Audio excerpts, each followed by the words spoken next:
शान्ताकारं भुजगशयनं पद्मनाभं सुरेशं विश्वाधारं गगनसदृशं मेघवर्णं शुभांगं लक्ष्मीकान्तं कमलनयनं योगिभिर्ध्यानगम्यं वन्दे विष्णुं भवभयहरं सर्वलोकैकनाथं। यं ब्रह्मा वरुणेन्द्ररुद्रमरुतः स्तुवन्ति देव्यैस्तवैर्वेदैः साङ्गपदक्रमोपनिषदैर्गायन्ति यं सामगाः। ध्यानावस्थिततद्गतेन मनसा पश्यन्ति यं योगिनो यस्तान्तन्न विदुः सुरासुरगणा देवाय तस्मै नमः।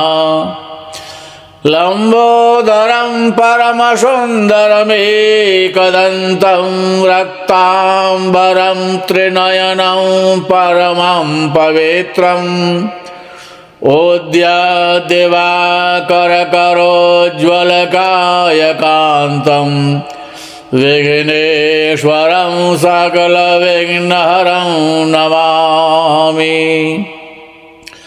अखण्डमण्डलाकारं व्याप्तं येन चराचरं तत्पदं दर्शितं येन तस्मै श्रीगुरुवे नमः। वंशे विभूषितकरान्नवनीलदाभात् पीताम्बरादरुणबिम्बफलाधरोष्ठात् पूर्णेन्दुसुन्दरमुखा दरवेन्द्रनेत्रात् कृष्णात् परं किमपि तत्त्वमहं न जाने। कृष्णाय वासुदेवाय हरये परमात्मने प्रणतक्लेशनाशाय गोविन्दाय नमो नमः। कृष्णाय वासुदेवाय देवकी नंदनाय च नन्दगोपकुमाराय गोविन्दाय नमो नमः। व्यासाय विष्णुरूपाय व्यासरूपाय विष्णवे नमो वै ब्रह्मनिधये वासिष्ठाय नमो नमः। भक्तों, ये नल और दमयंती की कथा बहुत प्राचीन कथा है। कर्कोटकस्य नागस्य दमयन्त्या नलस्य च ऋतुपर्णस्य राजर्षेः कीर्तनम कलिनाशनम। ये जो कथा है ये महाभारत से है। और ये कथा कर्कोटक नाम का नागराज, कर्कोटकस्य नागस्य, कर्कोटक नाम का नागराज और महारानी दमयंती और महाराज नल, ऋतुपर्णस्य और राजा ऋतुपर्ण जो अयोध्या के राजा थे, और कलयुग कलनाशनम। महाराज नल और दमयंती और महाराज ऋतुपर्ण और कर्कोटक नाग का प्रातःकाल नाम स्मरण करने से कलयुग के पापों का नाश होता है, कली का दुष्प्रभाव खत्म हो जाता है। एक समय की बात है कि पांडवों का वनवास हो चुका है। महाराज युधिष्ठिर जो धर्मावतार थे, काम्यक वन में महारानी द्रौपदी और अपने भाइयों के साथ निवास कर रहे हैं। अर्जुन अस्त्र विद्या सीखने के लिए, अस्त्रों की प्राप्ति करने के लिए और इंद्रपुरी चले जाते हैं। महाराज युधिष्ठिर बड़े दुखी हैं, मन से व्यग्र हैं, परेशान हैं और अपने तीनों भाइयों के साथ बैठ करके, महारानी द्रौपदी के साथ बैठ करके अपने कष्टों को कम कर रहे हैं, उनकी चर्चा कर रहे हैं। धर्मराज युधिष्ठिर भीमसेन को समझा ही रहे थे कि उसी समय महर्षि बृहदश्व उनके आश्रम में उनसे मिलने के लिए आते हैं। महर्षि बृहदश्व को देख करके धर्मराज युधिष्ठिर खड़े होते हैं और उनका आदर सत्कार करते हैं, उनको श्रेष्ठ आसन पर बिठाते हैं, भोजन इत्यादि उनको पवाते हैं। महर्षि बृहदश्व जब आराम कर चुके होते हैं तब महाराज युधिष्ठिर महर्षि बृहदश्व के पास जाते हैं और कहते हैं, हे ऋषिवर, मेरे साथ बहुत बुरा हुआ। कौरवों ने मिलकर के शकुनी के द्वारा मुझे जुआ खिलाने के लिए उद्यत किया और द्यूत क्रीड़ा में मेरा सब कुछ छीन लिया, मेरा सब कुछ चला गया और मेरे जो पत्नी ये महारानी द्रौपदी जो बैठी हुई हैं, इनको घसीट करके दुशासन ने सभा में अपमानित किया और हमको 12 वर्ष का वनवास और 1 वर्ष का अज्ञातवास दे दिया।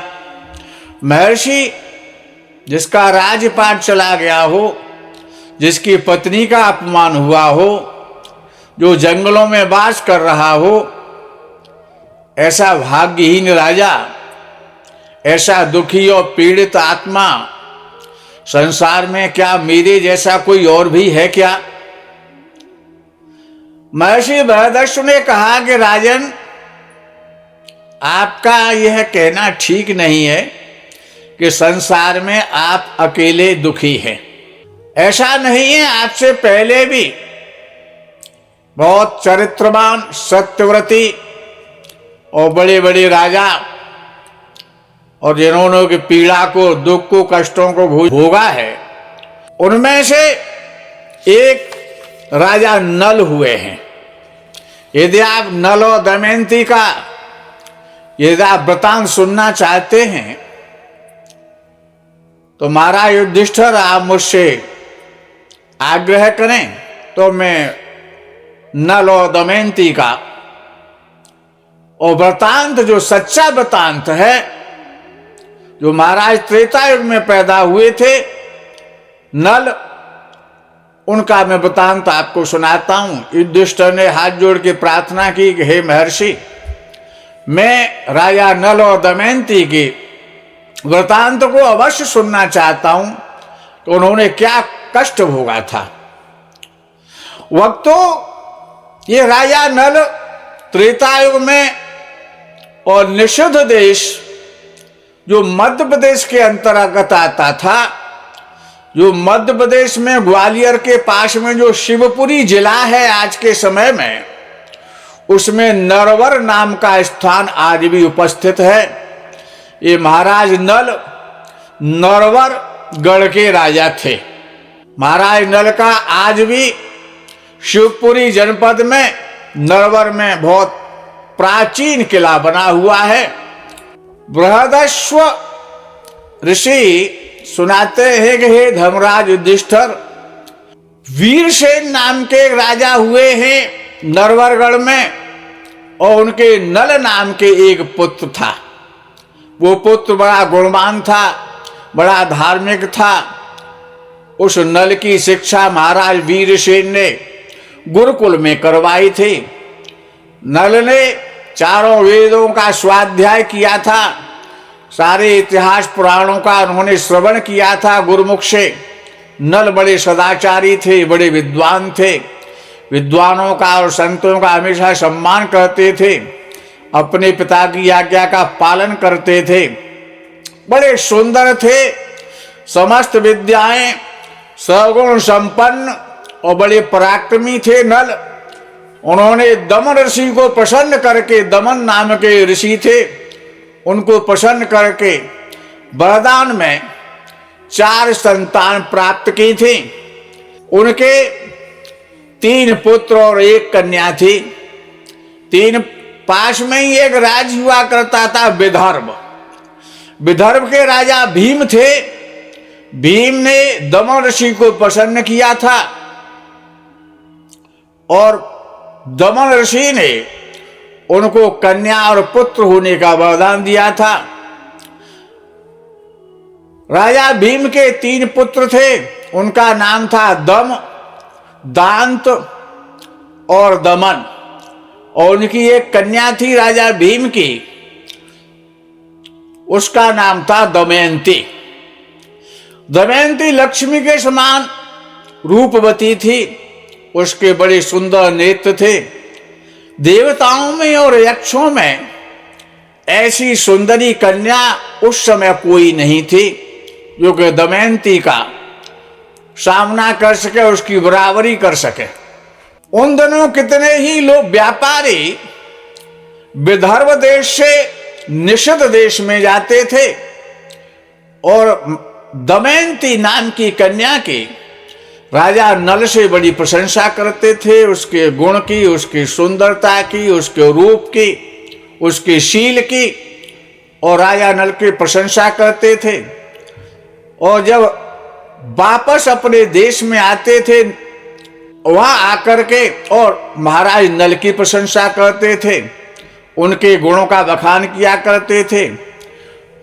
इस प्रकार से व्यापारियों के आने जाने से नल और दमयंती एक दूसरे को चर्चा के द्वारा जानने लगे थे, और नल के हृदय में दमयंती के प्रति और दमयंती के हृदय में नल के प्रति और प्रेम का अंकुरित उत्पन्न हो गया। एक दिन राजा नल अपने महल के बगीचे में भ्रमण कर रहे थे। उसी समय क्या देखते हैं कि हंस और उनके बगीचे में भ्रमण कर रहे हैं। उन्होंने एक हंस को पकड़ लिया। हंस ने कहा कि राजन, आप मुझे छोड़ दीजिए, हम लोग तो दमयंती के पास जाकर आपके गुणों का ऐसा वर्णन करेंगे कि वो आपका वर्णन कर लेंगी। नल ने हंस को छोड़ दिया। वे सब उड़कर विदर्भ देश में गए। दमयंती अपने पास हंसों को देखकर बहुत प्रसन्न हुई। हंसों को पकड़ने के लिए दमयंती हंसों की ओर दौड़ने लगी। दमयंती जिस हंस को पकड़ने के लिए दौड़ती, वही हंस बोल उठता, अरे दमयंती, निषद देश में एक बहुत सुंदर नल नाम का राजा है। वह अश्विनी कुमारों के समान सुंदर है। मनुष्यों में उसके समान सुंदर और कोई नहीं है। ऐसा लगता है कि मानो साक्षात कामदेव का अवतार हो। हे दमयंती, तुम उसकी पत्नी बन जाओ तो तुम्हारा जन्म और रूप, सुंदरता दोनों सफल हो जाएंगे। हम लोगों ने हंस कह रहे हैं दमयंती से कि हे दमयंती, हमने देवताओं में, गंधर्वों में, मनुष्यों में, सर्पों में, नागों में, राक्षसों में, गंधर्वों में हमारा आना जाना हर जगह होता है। हम दाना चुगने के लिए, मोती चुगने के लिए हर जगह जाते आते रहते हैं, लेकिन नल के समान हमने कोई सुंदर पुरुष कहीं नहीं आज तक देखा। जैसे तुम स्त्रियों में रत्न हो, वैसे ही नल पुरुषों में आभूषण है। तुम दोनों की जोड़ी बहुत सुंदर रहेगी। दमयंती ने कहा कि अरे हंस, तुम नल से इसी प्रकार से मेरी प्रशंसा करना जा करके, जब भी निषद देश में और राजा नल के बगीचे में मोती चुगने के लिए तालाब में यदि आप जाएं तो मेरी भी प्रशंसा करना। हंसों ने लौट करके निषद देश में नल के पास बैठ करके दमयंती का सारा संदेश, उसकी सुंदरता का, उसके गुणों का कह के सुना दिया। दमयंती हंस के मुख से राजा नल की कीर्ति सुन करके, उनकी प्रशंसा सुन करके, राजा नल ने दमयंती की प्रशंसा को सुना हंसों के द्वारा। दमयंती ने और निश्चय कर लिया, वो इतनी आसक्त हो गई सुन करके कि उन्हीं का रात दिन ध्यान करने लगे। शरीर धूमिल हो गया, दोला हो गया। सखियों ने दमयंती के हृदय की बात को समझ लिया। एक दिन विदर्भराज भीम से, जो उसके पिता थे, विदर्भ देश के जो राजा थे, उनको ये समाचार जब मालूम हुआ कि हमारी पुत्री और निषद देश के राजा और राजा नल से प्रेम करती है, उन्होंने निर्णय किया कि हमारी पुत्री अब विवाह के योग्य हो गई है, इसके लिए हमको स्वयंवर करना चाहिए। उन्होंने स्वयंवर की चर्चा की राजमंत्रियों के साथ में बैठ करके, दरबार में बैठ करके, कि स्वयंवर की तिथि आप निकालिए। राजाओं को स्वयंवर का निमंत्रण पत्र भेजा जाने लगा। सबको, राजा महाराजाओं को, राजकुमारों को देश देश में सब जगह सूचना कर दी गई और दमयंती के स्वयंवर में सबको आना चाहिए, ऐसा पत्र निमंत्रण में लिखा गया। और आप मेरा मनोरथ आकर के पूरा करें, मेरा सम्मान करें और मेरी सुंदर कन्या दमयंती का आकर के वर्ण करें। देश देश के राजा हाथी, घोड़े और रथों की सवारी को लेकर के पृथ्वी को मुखरित करते हुए सज धज करके विदर्भ देश में पहुंचने लगे दमयंती के स्वयंवर के लिए। राजा भीम ने सबके स्वागत सत्कार की समुचित व्यवस्था की। देवर्षि नारद और महर्षि पर्वत के द्वारा देवताओं को भी दमयंती के स्वयंवर का समाचार मिल गया। इंद्र आदि सभी लोकपाल भी अपनी मंडली और वाहनों के सहित विदर्भ देश के लिए रवाना हुए।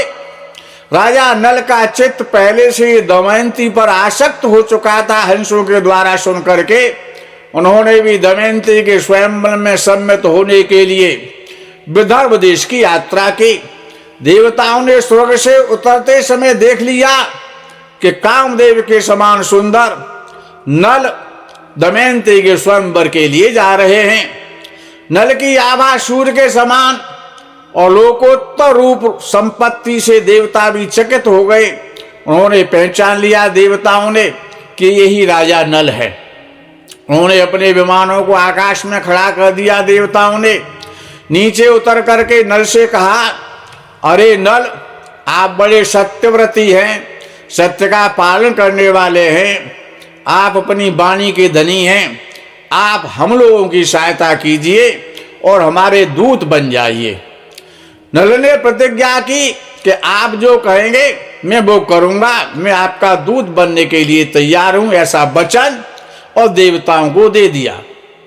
उसके बाद राजा नल ने देवताओं से पूछा कि आप लोग कौन हैं, मुझे दूत बनाकर कौन सा काम बनाना चाहते हैं, मुझे दूत बना करके आप लोग कहाँ भेजना चाहते हैं। इंद्र ने कहा, हे राजन, हम लोग देवता हैं, मैं इंद्र हूं और मेरे साथ में अग्निदेव हैं, वरुण देव हैं और यमदेव हैं। हम लोग दमयंती के लिए स्वयंवर में जा रहे हैं, वहां हम दमयंती का वर्ण करना चाहते हैं। आप हमारे दूत बन करके दमयंती के पास जाइए और कहिए कि इंद्र, वरुण, अग्नि और यम देवता तुम्हारे पास आकर तुमसे विवाह करना चाहते हैं। इनमें से तुम जिस देवता का वर्णन करना चाहो, उसको पति के रूप में स्वीकार करना चाहो, ऐसा संदेश हमारा दमयंती के पास जाकर के आप दीजिए। नल ने दोनों हाथ जोड़ करके कहा, अरे देवराज इंद्र, आप लोगों के और मेरे जाने का एक ही उद्देश्य है, इसलिए आप मुझे दूत बना करके दमयंती के पास ना भेजें। यह कार्य मेरे लिए उचित नहीं है। कि मैं भी स्वयंवर में ही जा रहा हूं। जिसकी किसी स्त्री को पत्नी के रूप में पाने की इच्छा हो चुकी हो, वह भला उसको कैसे छोड़ सकता है देवताओं? उसके पास जाकर ऐसी बात मैं कैसे कह सकता हूं और आपका दूत कैसे बन सकता हूं? कृपया मुझे क्षमा कीजिए। देवताओं ने कहा कि राजन, आपने हमको वचन दिया है, आप प्रतिज्ञा कर चुके हैं कि आप हमारा कार्य करेंगे और आप दूत बन करके जाएंगे। अब यदि आप प्रतिज्ञा तोड़ते हैं तो आपका बड़ा अनर्थ हो जाएगा।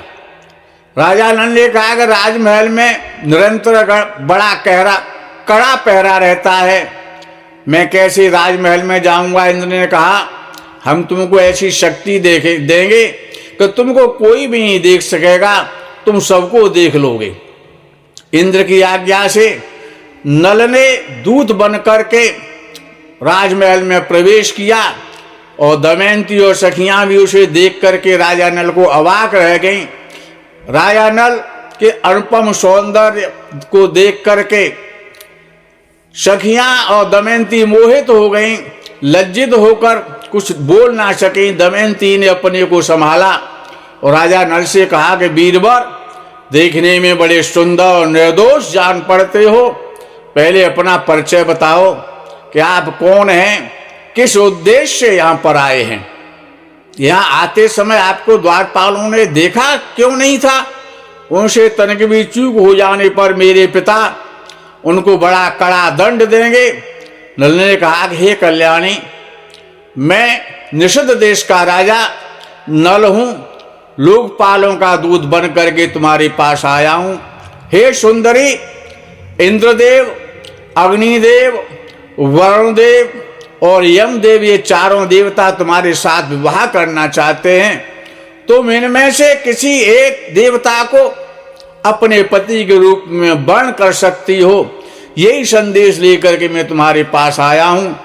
उन देवताओं के प्रभाव से ही जब मैं तुम्हारे महल में प्रवेश करने लगा तब मुझे किसी ने नहीं देखा था। मैंने देवताओं का संदेश आपको सुना दिया, अब तुम्हारी जो इच्छा हो वैसा करना। दमयंती ने बड़ी श्रद्धा के साथ चारों देवताओं को मन ही मन में प्रणाम किया। मंद मंद मुस्कुराकर नल से कहने लगी दमयंती, अरे राजा, आप मुझे प्रेम दृष्टि से देखिए और आज्ञा कीजिए कि मैं आपकी यथाशक्ति क्या सेवा करूं। आप मेरे स्वामी हैं, मैंने अपना सर्वस्व और अपने आप को भी आपके चरणों में सौंप दिया है। आप मुझ पर विश्वास पूर्ण प्रेम कीजिए। जिस दिन से मैंने हंसों की बात सुनी है, आपकी हंसों के द्वारा प्रशंसा को सुना है, आपके रूप सौंदर्य और गुणों को सुना है, उसी दिन से मैं आपके लिए व्याकुल हूं। आपके लिए ही मैंने राजाओं की भीड़ एकत्रित कराई है। यदि आप मुझ दासी की प्रार्थना स्वीकार कर देंगे तो मैं अग्नि में जल करके और भस्म हो जाऊंगी, आपके लिए मर जाऊंगी। राजा नल ने कहा, जब बड़े बड़े लोकपाल देवता प्रणय संबंध बनाने के लिए आपसे प्रार्थना कर रहे हैं तो आप मुझ जैसे मनुष्य को क्यों चाह रही हो? उन ऐश्वर्यशाली देवताओं के चरण की जो धूल है उसके समान भी मैं नहीं हूं। तुम अपना मन उन्हीं देवताओं में लगाओ। देवताओं का प्रिय करने से, उनकी आज्ञा ना मानने से आपका बड़ा अपकार होगा। तुम मेरी रक्षा करो और उनका वर्ण कर लो। नल की बात सुन करके दमयंती घबरा गई। उसके दोनों नेत्रों में आंसू छलक आए। वह कहने लगी, मैं सभी देवताओं को मन से बार बार प्रणाम करके आपको ही पति रूप में वर्ण कर रही हूं। मैं सत्य शपथ खा करके कहती हूं। उस समय दमयंती का शरीर कांप रहा था, दोनों हाथ जोड़े हुए थे। राजा नल ने कहा, अरे दमयंती, तुम ऐसा ही करो, परंतु यह तो बतलाओ कि मैं यहाँ उनका दूत बन करके आपको संदेश देने के लिए आया हूँ। इस समय मैं अपना स्वार्थ सिद्ध आपके साथ नहीं कर सकता, और ऐसा करता हूँ तो बहुत बुरी बात है। मैं अपना स्वार्थ तो तभी बना सकता हूँ वह धर्म के विरुद्ध न हो।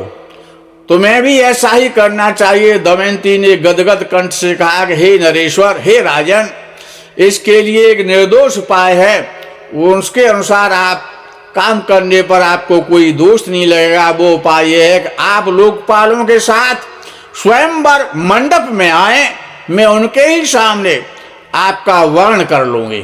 मैं आपको पति रूप में देवताओं के समक्ष आपको स्वीकार करूंगी, तब आपको कोई दोष नहीं लगेगा। अब राजा नल देवताओं के पास आए। देवताओं ने पूछा, अरे नल, आप लोगों की क्या हमारा संदेश आपने महल में पहुंचा दिया? मैं आप लोगों की आज्ञा से, राजा कहने लगा, दमयंती के महलों में गया, वहां बूढ़ी द्वारपाल पहरा दे रहे थे, परंतु उन्होंने आप लोगों की विद्या से मुझको नहीं देखा, केवल दमयंती और उसकी सखियों ने मुझको देखा। वे आश्चर्य में पड़ गई। मैंने दमयंती के सामने आप लोगों का वर्णन किया, परंतु वह तो आप लोगों को ना चाहकर मुझे ही वर्ण करने पर तुली हुई हैं। उसने कहा है कि सब देवता आपके साथ स्वयंवर में आए, मैं उनके सामने ही आपका वर्ण कर लूंगी, इसमें आपको कोई दोष नहीं लगेगा। मैंने आप लोगों के सामने सब बातें कह दी, अंतिम प्रमाण आप लोग ही हैं। राजा भीम ने शुभ मुहूर्त में स्वयंवर का समय रखा और लोगों को बुलावा भेजा। सब राजा अपने अपने निवास स्थान से आ करके स्वयंवर मंडप में यथास्थान बैठने लगे। पूरी सभा राजाओं से भर गई। जब सब लोग अपने अपने राजा आसन पर बैठ गए, तब सुंदरी दमयंती अपनी अंग कांति से राजाओं के मन को, तीनों लोगों को लुभाती हुई और स्वयंवर मंडप में, रंग मंडप में आई। राजाओं का परिचय दिया जाने लगा। दमयंती एक एक राजा को आगे बढ़कर के देखने लगी। आगे के ही एक स्थान पर नल के समान आकार और वेशभूषा वाले 5 नल बैठे हुए हैं। चारों देवताओं ने मिलकर के नल का रूप बना लिया, और नल का रूप तो नल का रूप था ही। अब एक नल राजा नहीं है, वहां पर 5 नल राजा दिखाई दे रहे हैं। दमयंती को संदेह हो गया, वह राजा नल को नहीं पहचान सकी। वह जिसकी ओर देखती वही नल जान पड़ता। इसलिए विचार करने लगी कि मैं देवताओं को कैसे पहचानूं और राजा नल को कैसे पहचानूं, कैसे जानूं। उनको बड़ा कष्ट हुआ। अंत में दमयंती ने फैसला किया, देवताओं की प्रार्थना करना, उनकी शरण में जाना ही उचित है। हाथ जोड़कर देवताओं की स्तुति करने लगी। देवताओं, हंसों के मुंह से नल का मैंने वर्णन सुना है, उनको पति रूप मैंने वर्णन कर लिया है। मैं उनसे वाणी से, मन से नल के अतिरिक्त किसी को अपना पति नहीं बना सकती। मैंने नल के आराधना के लिए यह व्रत किया था। मेरी सत्य शपथ के बल पर आप देवता लोग मुझे नल की पहचान करा दें। हे ऐश्वर्यशाली लोकपालो, आप लोग अपना रूप प्रकट कर दें, जिससे मैं पुण्यश्लोक नरपति नल को पहचान लूं। देवताओं ने दमयंती का यह आद विलाप सुना।